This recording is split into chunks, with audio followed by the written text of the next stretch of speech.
All right. Well, let's get started.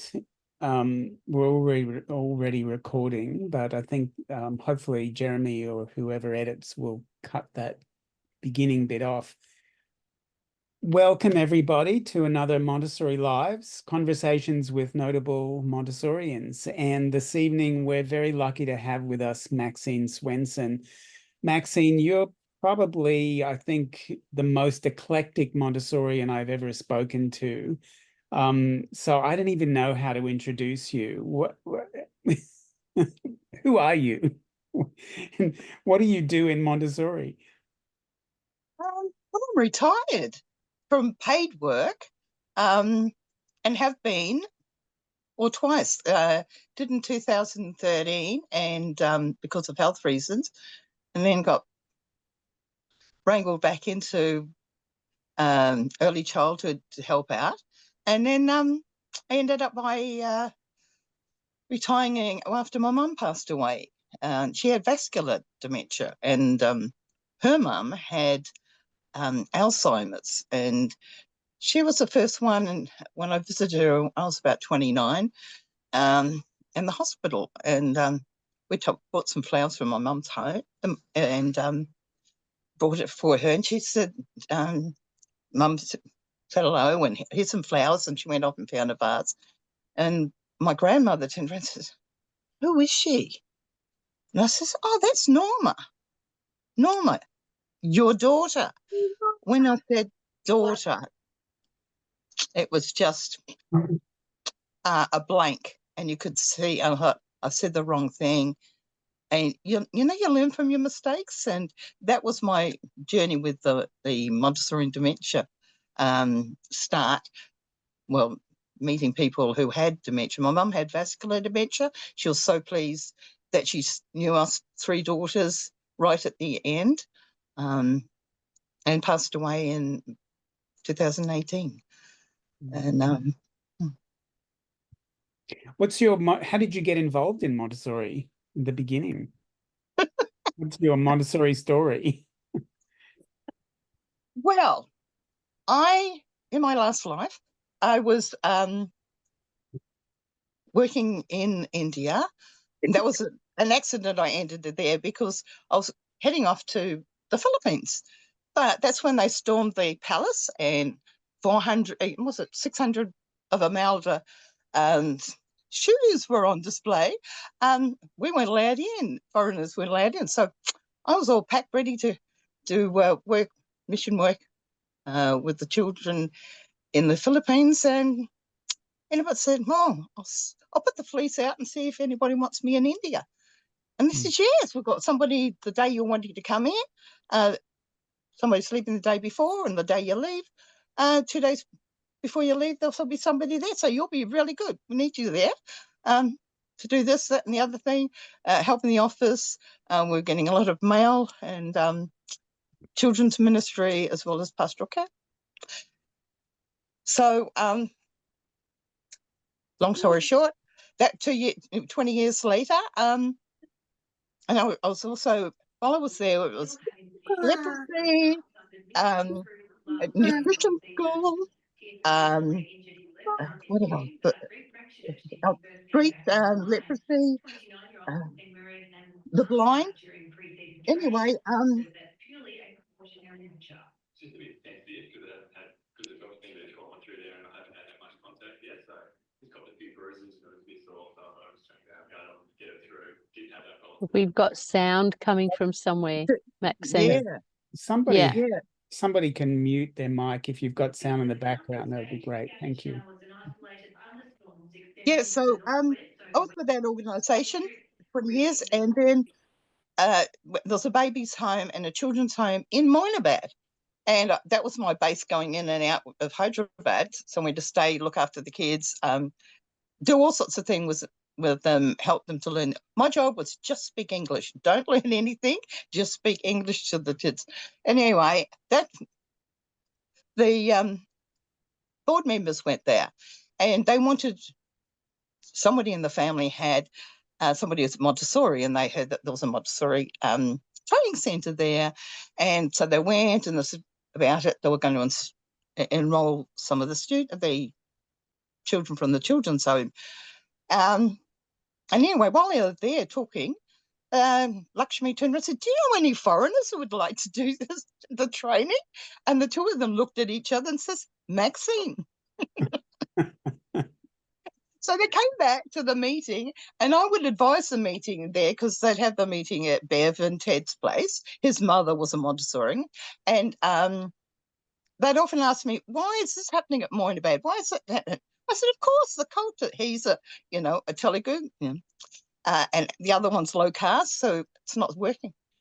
And so they said, "Come on over," and I thought it was one of those. And they said, "We're writing a letter on your behalf to Tim and to Holmes for them to look after you while you're doing the Montessori course." I said, "What?" She says, "Would you like to do proper training?" And I said, "Does that mean going back into India for a year?" She says, "Yeah." "That sounds like a good idea. Okay, I'll go. Worry about it later. I'm dyslexic." And I'm going, okay. What did you know about Montessori then? Well, I had been to a Montessori school and observed when I was the children's ministry. I spent a day over at Sutherland, and I went around a lot of schools. I went to a Jewish school and just different styles and techniques and what have you. That was in the 80s. So, end of the 90s when I rocked up. And before, I'd had a crash course before I went, but this was end of February. I was going to New Zealand to be with my mum. And after Dad had died, spent a month with her. So I quickly wrote out. And anyway, long story short, I did the Montessori training course in Hyderabad, India. What was that like, training in India? Well, I'd been there for 2 decades, off and on, loved the place. They'd never come across anybody like me. And, adaptable and caring and thoughtful. And, yeah, because I understood the culture, we had a great time, really did. There was another lady older than me. I was sort of the mother of the group. There was another lady who's about 15 years older than me, and we'd go off for coffee and things like that for sanity break. But anyway, it was really great opportunity. I learned so much, and I just wished that the whole way through it just helped my dyslexia. It was hard to keep up with the writing, and fortunately the girl behind me was able to write, and when we went for coffee I borrowed her book and got those pages Xeroxed off, and that helped me because it just all of a sudden it would just be too much. And but I'm So what was the organization that you were in India with originally? I was the Bible Mission, Christadelphian Bible Mission, a church organization. We had a lot of charities there that, people would come and say, we'd take them to the street leprosy clinic where I'd go every Monday and dress the wounds and, cut them. People, you're touching, leprosy and all that, but they were on medication. But they had kids and they're living on the streets. And the doctor, Dimitri Christian, wanted to get them off the streets. And so a guy came over from England, and they ended up by building Shunem Home. We've got 160 children in there, plus 20 old people. And they help the children.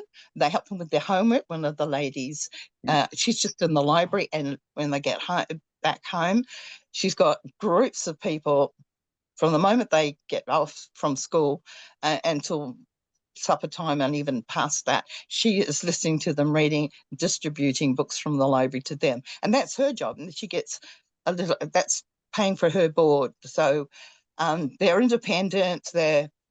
Because the lady who ran the home at Moynabad was Montessori.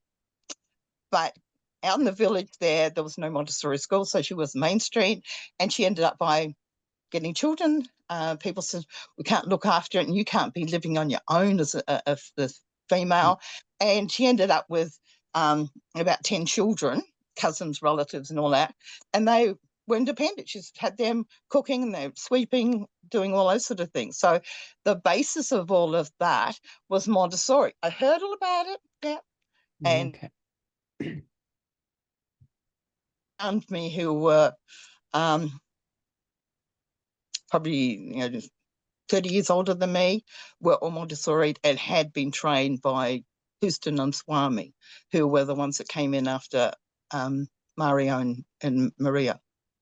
Mm. So there was already a connection between Oh, yeah. that organization and Montessori. Yes, many of the ladies, yes. So what happened after you trained? What was what I came back to Australia in the middle of the year, and I got a job at within the City Montessori at Kenta, Okay. and that was great. And back in the days, that was sort of 1990, in 99. We would come together once a term, I think, all the Montessori schools for a development and all that sort of thing. And it ended up by going to Burwood for that. Mm. And it was really good. And there was also, we got 1 day per term for study leave as well. Mm. And it was really good where I was. That was encouraged to go to different schools. And one of them was I went to Barbara Stevens' place at the gym, Anthony Mundine's gym on the block in Redfern, and told to take nothing with me. I had my key of my car and the train ticket and this, and that was it. Don't have anything to be seen, and that was a great experience. So that was the friendship with Barbara Stevenson, and she often would call in because I'd have a meeting with grandmother, whatever the name of it is, that Aboriginal name, and often will call in and share some of the fruit with her and what have you. And yeah, that was, and then I ended on the board for about 6 years. I thought, I'm not 3 to 6 trained. So I was a gardener a lot of the time, but it was nice to be part of it. And it was a journey. It was great. So then at those meetings that we had where all New South Wales came together, I was there one Queen's birthday weekend, the Friday we had. And John Butt was there, but I couldn't sing Karnika. And I thought, what's going on here? This was in 2004. And he got up right at the end and got the microphone. He says, Karnika's over in Thailand. The king said it should be child-centered, not teacher-centered. None of them knew what it is. And Karnika says, I know what it is. It's Montessori. So all her friends, she ran workshops and then got her trainer to come over, and she needs help. Could you? And I thought, this is the first time I haven't got any holidays booked to go anywhere. The July holidays, it's in 6 weeks' time. I went up and said, I'm volunteering, John. He said, I've got 18 kilos of sensorial material to go over there. I'll bring it to you at Kenta. And so for the next 6 weeks, I was putting things together, getting things. I thought, well, I said, just give me the worst classroom. There was seven government schools that had taken on after the workshop, with Practical Life workshop, and this one hadn't taken had the materials but hadn't the courage to go in because she had turmoil at home. So in Thailand. This is in Thailand, yeah, just north of Bangkok, in a place called Nakhon. So the school was called Lam Tapo, and we ended up, Nutta and myself ended up there. She was was halfway through her training. She had Practical Life and Sensorial, so she'd be at the other end with all the food, and I'd be at the other end. We had, in the mornings, there'd be children all around, and I'd just call them in and show them how to do things. Nada was going, why are you doing that? I said, because while I'm showing these kids, all those 40 children around the windows are all learning at the same time. And It was a really wonderful experience to be there. And there was 52 children. Mm. We started on the Thursday, getting the children. I think we had about 12 or 15 children. We gave a presentation, mainly Nutter, because she could speak the language. Nobody could speak much English. And I said, the next morning, those children taught the other children that came, the next batch of children that came. I just turned my back. They were just all busy. The children that had been there the day before were demonstrating to the new, and I just was with the others, either just doing presentations. Every night we were making more materials, getting more shelves, getting more materials, all sorts of stuff. It was really fun. Was this after the government had decided to change the whole education system? What's the story behind that? Why did they decide to do that? You're asking the wrong question. I don't know the answer to that. I just went along to help in the classroom, and 52 children had their heads down, bum up, when their parents, at 10 o'clock the next day, the children, the principal came in and says, when you leave? I says, next Friday. Parent-teacher meeting Thursday. And they're off. Okay. So when that day came, I had my back now I normally would not have the back to the door, but you just dumped down, you're just busy after lunch. I stood up, and there were 15 adults in the classroom with 52 children. Wow. Nobody, all the children had their heads down, so engaged. The parents were all there. I walked out in tears. Now, that's 21 years ago. I was so moved that they were so hungry to learn that it was just a blowing.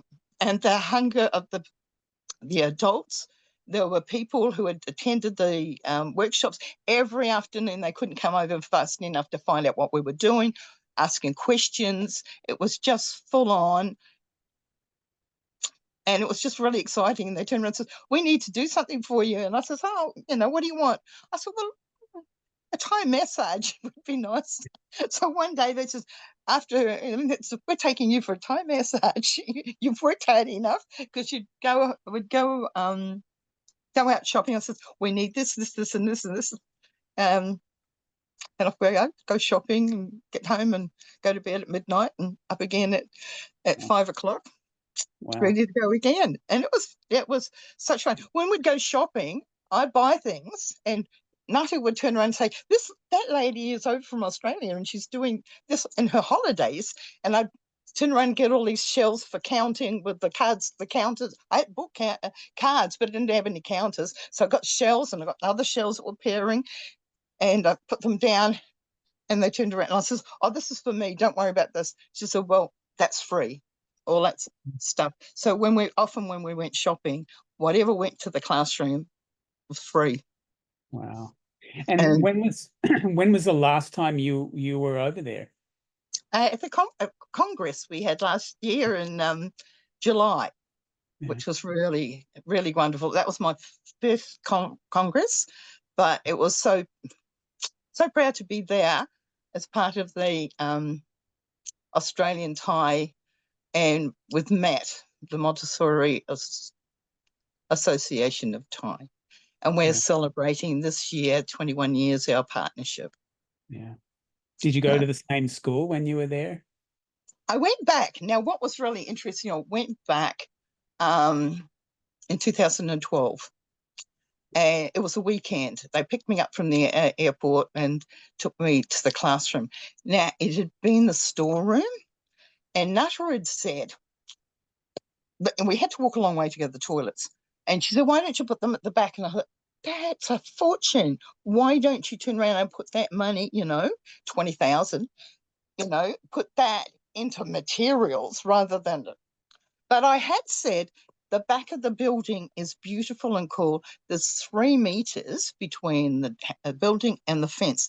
It is beautiful and cool, and the air conditioning there is wonderful. I went back, opened the door to the classroom, which had been the store. Beautiful shade of apple green, greenery, because each day I'd bring in bits of greenery. I made a frog pond for them, all sorts of things to make the classroom beautiful. I said, it's got to be a beautiful and enticing environment for everybody. And she says, I hate coming to school, because she'd sit on the floor with the feet out and had 52 3-year-olds, 3 and 4-year-olds, all crawling around it. And she was exhausted. And to turn around and come into the classroom and just sit, I said, you just sit there and watch what the children are doing and see if you can do it. And she says, when we went back in the 2012, I walked in the classroom and started to cry again. I said, it's beautiful. I said, she's made it so beautiful. And I said, I do need to go to the toilet. And I said, no. Go through that door down there. It was all tiled. It was a beautiful outdoor area that the children, they'd put a door in, they'd put toilets in. And I said, I came in back. I said, it's fabulous, just so lovely. She says, it's because of you, Maxine. That love that you had for the environment. We wanted to do it for other children like you did.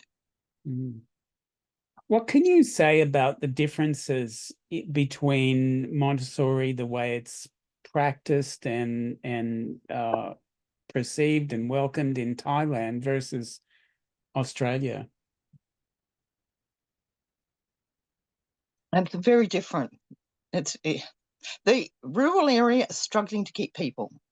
Everybody's sending their children to the city, to relatives, so they can get computer knowledge and, everything like that. So the rural areas are suffering, but they won't close the school. And Montessori has come in at a really good time in 20 years. That sustainability, and we're because we're adaptable. We will adapt. Montessori will adapt to any culture, because the first thing is all about culture. You use the broom, their broom, their mop, that a cloth and stuff. So so we went in there and hey, you're keeping our children here. The children love to come to school. And many of the teachers who have gone through the system have ended up by departing and building their own schools, which was a pleasure to see. After the Congress, there were all these tours to go north, south, east, and west. And I went back into the area that I'd spent various times. One of them was Udantani, the girls' school, they were orphan girls, and a couple of other schools that I'd spent a week after the ESF in 2015. Had a great time just being with them, just being in the environment, being a role model. And just working alongside them. We went into Laos one day and that was the saddest country I've ever been in, across the Friendship Bridge that they have at Nong Khai. But I think that's why the government are really interested in Montessori. We've got a different approach, but the children want to come to school. The children want to learn, and they're learning. That's a big thing. Yeah. I think you have really lived this life of service in Montessori, more than most people I know. It's the real spirit of Montessori. And going to 3 ESFs now, they last. There's about 90 at each ESF. Their breakfast, lunch, dinner, all the way through the day until supper at night. And it's just learning from the locals what's happening, and working together. and hearing extraordinary stories what people are doing and how they're taking Montessori in their community, whether it's on a bus, whether it's in a tent. Terry, one of the girls in South Africa, they go out for 3 weeks, a group of them, a driver and two, they're all Montessori trained, a driver, and they work with the Bedouin, the nomadic people. And by the time they're finished, they leave in after 3 weeks. There's tears. People don't, they don't want them to leave, but they have to. They've got families that they need to go back to. And what they're doing in Kenya, just all sorts of places, what they're doing, like in Coffee Bay as well. A lady was there, got a backpackers, and she had these girls, and they're bringing the babies along. She said, "Why are you bringing the babies along?" She said, "Well, we haven't got anywhere to leave them, And so she said, "Well, I've got a friend who's a Montessori," and they gave her one of those round booth things, and they cleaned it up and everything. Another place, they got a cow shed and cleaned that up. The extraordinary, it's a great story about Coffee Bay. It's absolutely wonderful. We first heard about them in Thailand. They started off with this group and the children, and about 7 months got them. And one of the Jennifer would go whenever she could down. It's an 8-hour trip to Coffee Bay and train these ladies, and they got certificates, a bit like what Eileen was doing. And I said, "It's okay." So then, but all their friends turned around and said, "We want to do it." So Jennifer had to go around and do it again. So those 7 ladies helped around. They converted whatever they could. A cowshed was one of them. And there was one boy that was outside. These Montessori kids, they can read, and not only in English, but our language too. Wow. So you just had, and now I think they're about the 3rd way out. And so they keep doing it. And there's a bigger circle around Coffee Bay, and the children are getting great education. How many countries have you been involved in Montessori with? Oh, that's not important, is it? India, yeah, a lot in India. They're great. India was brilliant, and India is brilliant. What we did there, the government closed down all the homes, which affected us at Moynibat. And the health department thought, "Oh, these kids will be really good." They'd ripped the kids have lost their parents one way or another. They've been thrown to relatives who don't want them. It's another mouth to feed, and they haven't got enough anyway, food. So they end up in an institute.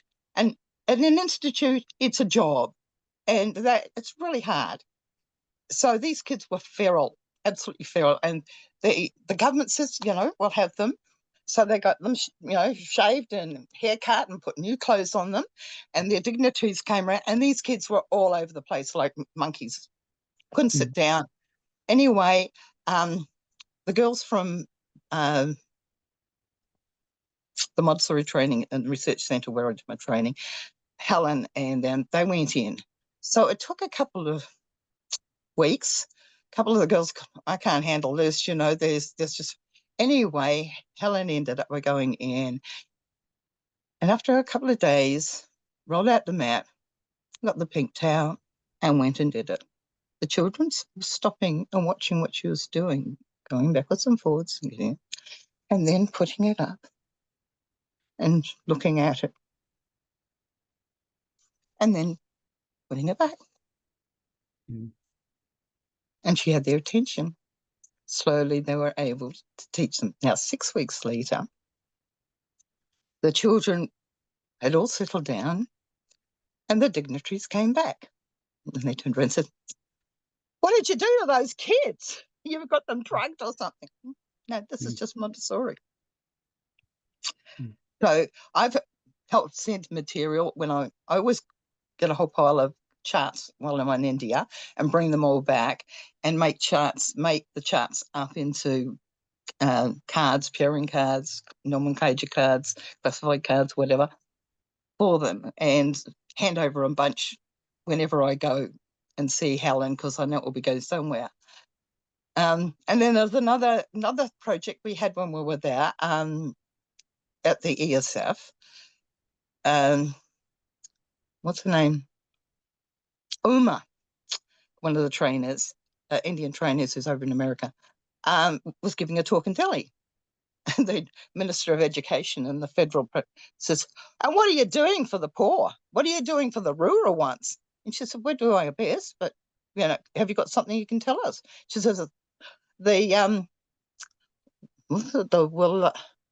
anyway, the nurses, they're paid by the federal government.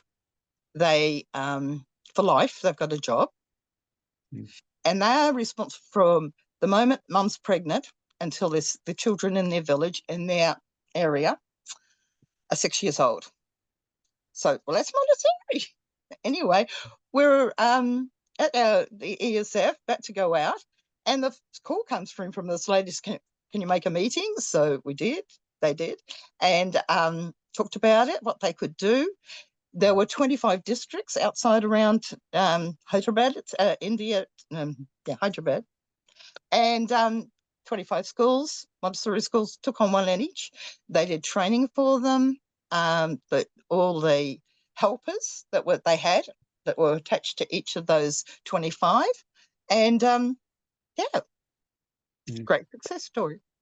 You've talked a lot about what inspires you, what keeps you going in Montessori. What would you say are some of the challenges you've had in your life as a Montessorian? Are there different challenges in those countries like India and Thailand and Africa to the challenges of doing Montessori in Australia?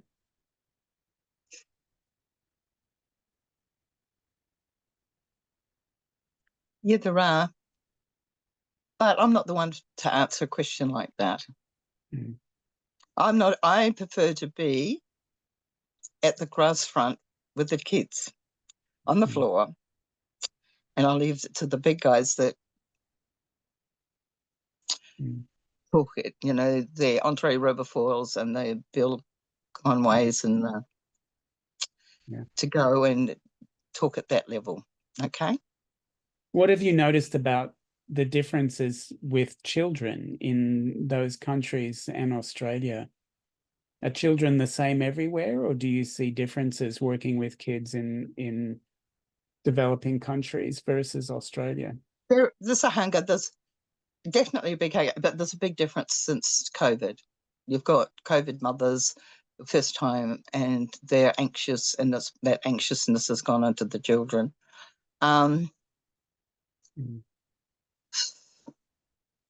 Being away from the front line since 2018, I sort of really don't feel I can really. I visit, yes, but and I observe a lot.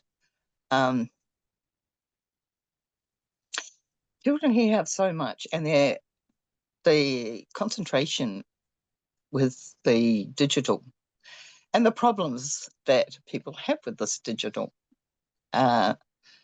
is really causing problems with early dementia, okay? And it's coming through research in California and other places. Antarctica has a lot of that information, which is really quite sad. So there's evidence, you're saying there's evidence that extended use of digital devices brings on early dementia.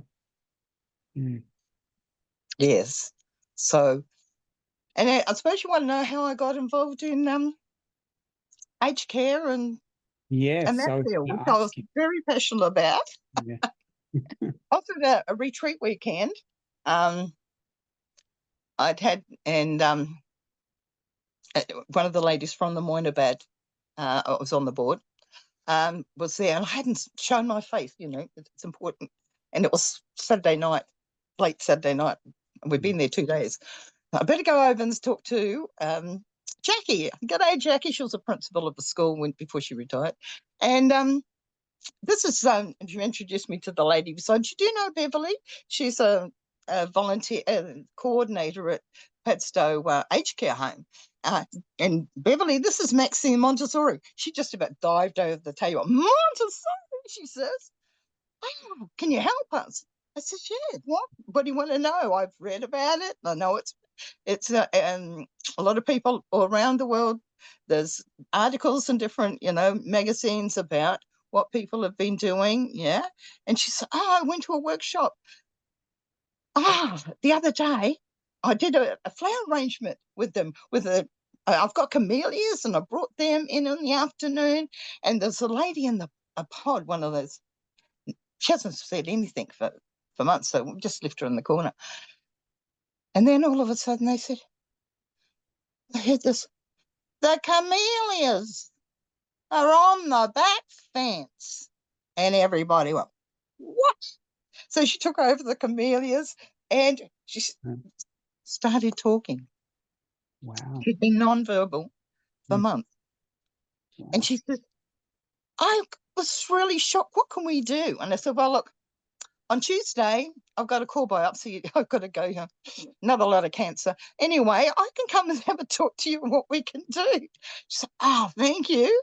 So, yeah, I went and had the core biopsy. And I was really angry because I just had a mastectomy not even 6 months before. Oh, anyway. And to follow up anyway, another story. And so I went and talked to her about it and went shopping at the op shops and bought a whole pile of things. Went back the next week and we talked about all sorts of things. They'd had a whole pile of volunteers. The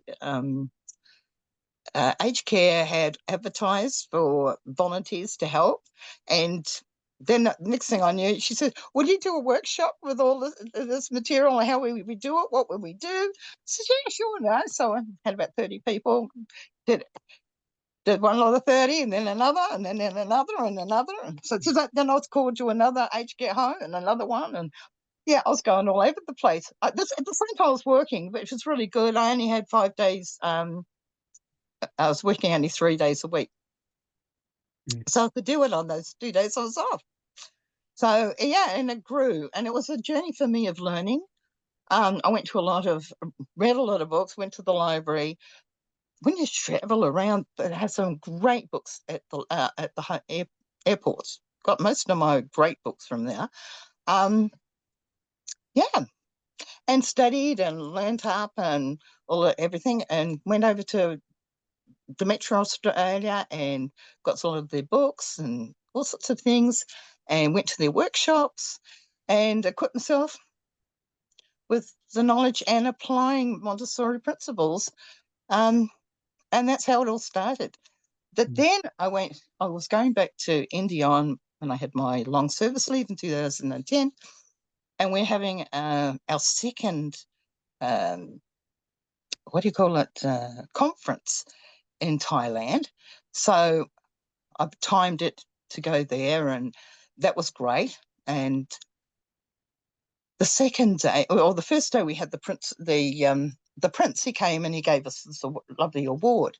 And I had in front of me Chicha, and I had another person in training, which is Vibhuti. You might have heard of her. She's 0 to 3. She's in China at the moment. And there's 2 Indian ladies in the front. Well, the next morning, they came up to me. I was saying to them, I'm coming to your conference in Mumbai next month. And then I'm going to cross the north of India, to go up to Darjeeling and then go back down to this Federation of Neurology, because I said it really interests me what's going to be happening there. And I walk in, and the lady's got these books. These 2 Indian ladies says, Maxine, we want to talk to you. We've got a request. I said, oh, yes. She says, we've got a meeting with Andre Roberfoyle and Lynn Lawrence. Will you come with us? And I said, of course, no worries, yeah. What time is it? She said, 10:30 during the break. Okay, no worries. We want to ask you, would you come to our school? And I could see And I couldn't hold myself back. I was so excited. In the city Montessori school at Lucknow, it's only the biggest Montessori school in the world. I only had 42,000 and 21 campuses. I said, yes, no worries. She says, yeah, we'd like it, we'd like you to come and visit. And I said, that's fine, yes. So we went to the meeting. I walked in. Andre's looking, what are you doing here? Well, these ladies, they've asked me to join them. So I sat down and I said, I'm actually going to India and they've invited me to go to their school. I'm actually going to India, to Hyderabad, to give a talk on Montessori approach to aged care and dementia. Andre says, I want to talk to you afterwards. And that's straight away. And then Lawrence says, I want to talk to you after this meeting. So, okay. Some extraordinary things happen when you go. Yeah. When you join the Montessori community, all sorts of things, doors open. And I had a ball, yeah. I ended up by going, long story short, yes, I went to their school. They flew me from Mumbai. I went to Vibhuti school, took a whole pile of photos of everything so it could be in the PowerPoint that they had. They had two video cameras over here. The auditorium had 300 teachers and 21 principals. And little old Maxine giving them a talk about Montessori. They only have Montessori in one room in the whole of each of those 21 schools. So right when you walk in, the first thing you see is this beautiful display of Montessori materials, but weren't used. So, yeah, so that was really fun. And they still use that material, the videos that I did. I just listened to what they wanted. One lady really knew. She said, how to blow your nose? I said, that's fine, yeah. She says, and shoe polishing. I says, yeah, I've done that one when I was down in Kerala and did a parent-teachers talk down there and after the Congress in Chennai. Yeah, that was fun. Yeah, the father says, I'm sending my child to this Montessori school, and he's cleaning shoes, which is a low caste person. Only a low caste will do that. So you've got your 3 groups, and of course he wasn't part of that group. And I says, okay, and you wanting your son eventually to go to university and college? He says, yes, of course, maybe overseas. I said, okay, that's good. You want him to be independent, don't you? And he's sort of looking at me. I said, either that or you're a really rich man, so you're going to send your Adobe along with him and Adobe and a cook and everything else along with him. And everybody's getting at. I says, we're here to help your son to be independent person, all-rounder. Did he accept that? He sat down very humbly,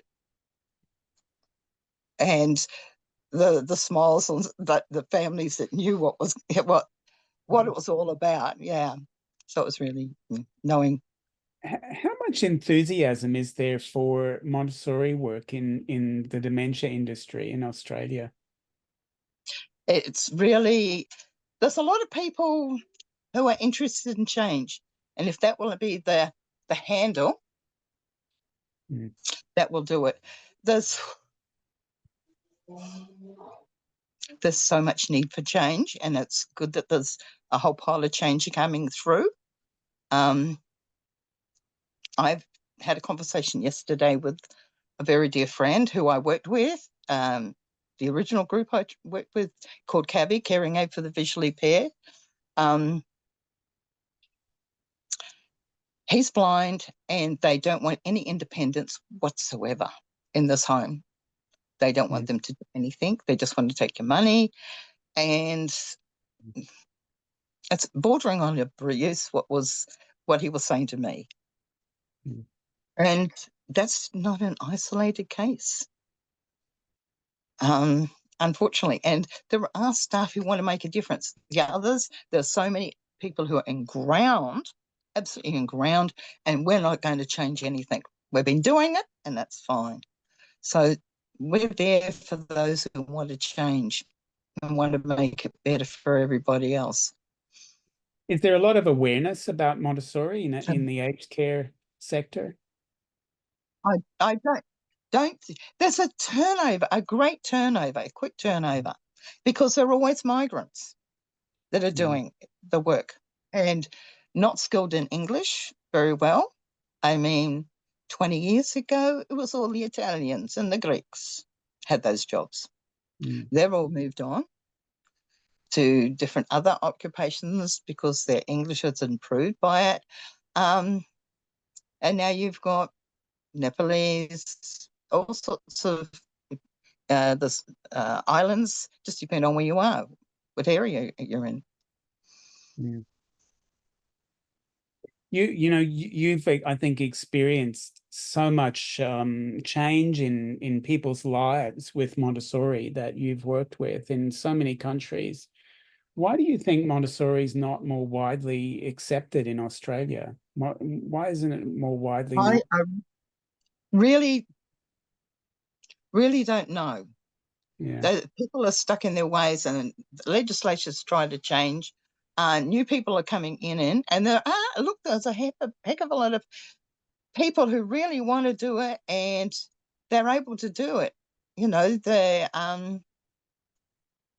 but when there's a change of staff, that's gone. It's all gone. I mean, I remember, I haven't gone back to North Ryde, but the lady there who was in charge of the nurses, and I did a couple of workshops with them, and they were really great because they had one person who was a delirium, and she was yelling and screaming all over the place. And the next morning, I helped the ladies. I says, my workshops always include making materials and telling them to bring stuff, because everybody says, oh, we haven't got any budget. And I says, as long as you've got $80 to get a mat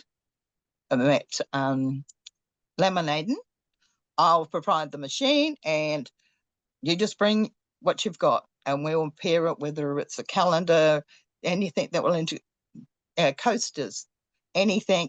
Bring them along, and we'll make something out, you know. And these two girls that were in from that ward 2 went in first thing at 7:00 shift, went in there, presented stuff to this lady, and she was so engrossed all morning. And people were coming in and says, did she get discharged? What? And they turned around, come with me. What? And she's not the same person. She's engaged. She's quiet. She's having a conversation. They're, you know. So you've seen the Montessori method make a huge difference in the lives of people with dementia. Absolutely. Absolutely. And everybody in the hospital by Monday said there was a miracle in that, you know. So it was really, and it was the staff, because they were, that was just before COVID. COVID came in straight after it. We had the second workshop in the February, and of course I'd go to New Zealand, and I came back to be in lockdown. So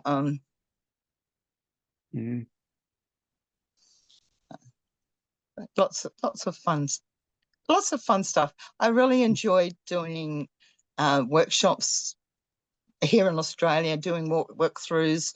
If I was ever called anywhere, whether it was down in Canberra or up in Brisbane, I'd always do a walkthrough. Even in India, in Bangalore, I'd always do a walkthrough, and you know, and you learn so much in your walkthrough, whether you're there for 2 hours or 4 hours, going through and then doing a workshop. You've got what you've seen in the facilities, and India is really 40 years behind, although what's really happened, the Nightingale group have been associating with Perth, Alzheimer's. They've got a purpose-built A-looking building.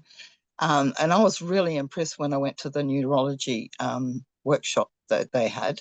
2-day workshop, just brilliant. And they also gave me a ticket to go to the launching of Dr.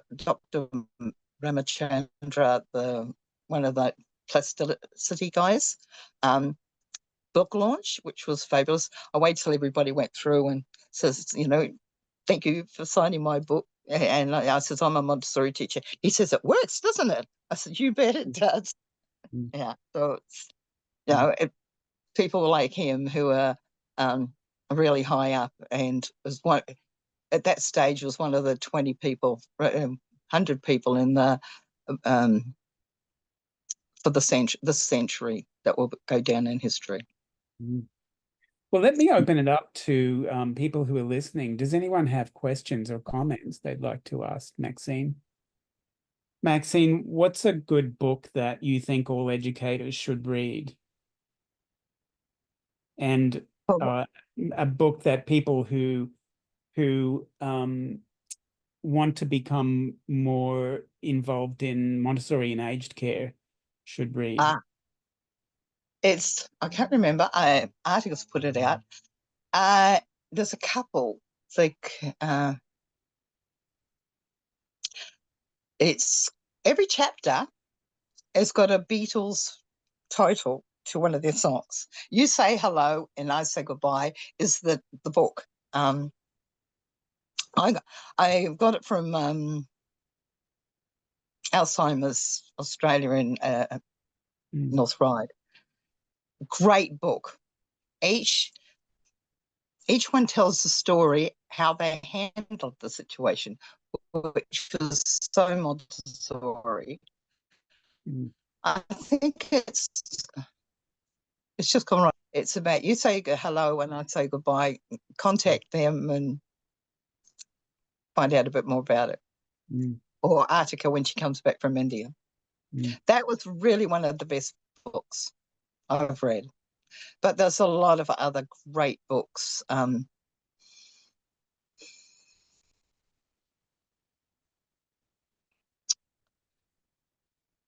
can't think of any at the moment, but I read a lot. They all come together, and just go on your own journey, because that's what helps build you up on your interests. And it sounds like your work in Montessori has really been your life. Have you needed to have a work-life balance, or is Montessori everything for you? Well, it is a way of life. It really, when you embrace it, the respect, the dignity, and all those sort of things, independence and all that sort of thing. Yeah, that's all there in life. And it's about lifelong learning, which is fabulous. So, yes, you say, I say goodbye. Yeah, thank you. So, thanks, Alex. You say goodbye and we say hello. The Montessori method, positive dimension. Yes. Paperback. Yeah. Yeah, great, really great. We've also was talking about, it's lifelong learning. It's been great for me. It's been the best thing for me as my dyslexia is improved. Yes, I do a heap of reading, especially on that. I always end up by coming back with more books often, and just reading them. Some make me very sad, and others, there's lots of books about people's lives and explaining, like Elizabeth's, and just examples of what their journey is about. Lieberman, Greg McDonald has moved in and helped a chap he's a lawyer. He was at the symposium. I'm not good at names. Never have been. Never good at names. It's just one of those things. I've got to see it, but that's a good book, because he would have he originally did a lot of his help for his carers on cassette tapes, because that's the only time carers had time, was driving people, their carers, to hospital appointments, and he gave lots of tips to help. He would travel down to his father from Seattle, I think it was, down to California, and would spend a week at a time with his dad. And from those experience of working with him, the trials and tribulations and that, and how to work around them with love and compassion and everything. So yeah, and just to add a Montessori twist to it as well, that was really good. I mean, I should have had the books out of my library, but what's next for you, Maxine, in your busy life? okay. Next month I'm going to join the team. We were celebrating 21 years, the ATMs, the Australian Time Montessori. We're going and giving 2 mini workshops, one in the north and one in the south. I'll be going to the southern area because I haven't done that very well, not at all really. So we'll go south and then we'll go north. We'll hold at the training centre at Pon, which is in the north in Konkan province, 2-day, the 3rd National Montessori Conference, and we'll honour Bill Conway and also celebrate our 21-year relationship between Matt and ATMs. And from there, go into India. Usually visit, well, I was there for a month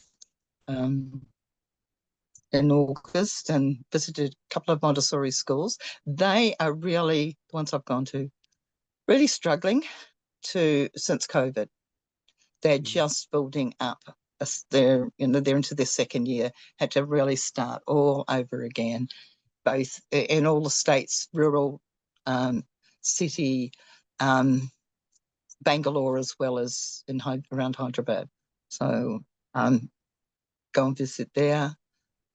Back and off to New Zealand in February, and then I'll back in here and work out what's needed. Wow. Well, Maxine, thank you so much for talking tonight. Your life is extraordinary, a real life of service in Montessori. You're an inspiration. So thanks for sharing the highlights with us this evening. Thank you for inviting me. I hope it makes some kind of sense. I've got my finger in a lot of Montessori pies, which I didn't. It wasn't until I went over to the Centenary in Rome, the branches of Montessori that are existing. The opera, as well as the catechesis, which we went and saw Cavaletti, but the scholarships that to go to university that have been set up because of what the work of Montessori had started. So very inspirational, and I'm so grateful. I had the best life, so many great doors of opportunity, and I've met some amazing people. It's just been such a ball. It's not work, it's fun. Well, thank you again, and thanks everyone for joining us. Thank you, everyone. Thank you, Maxine. Wonderful. Thank you, Maxine.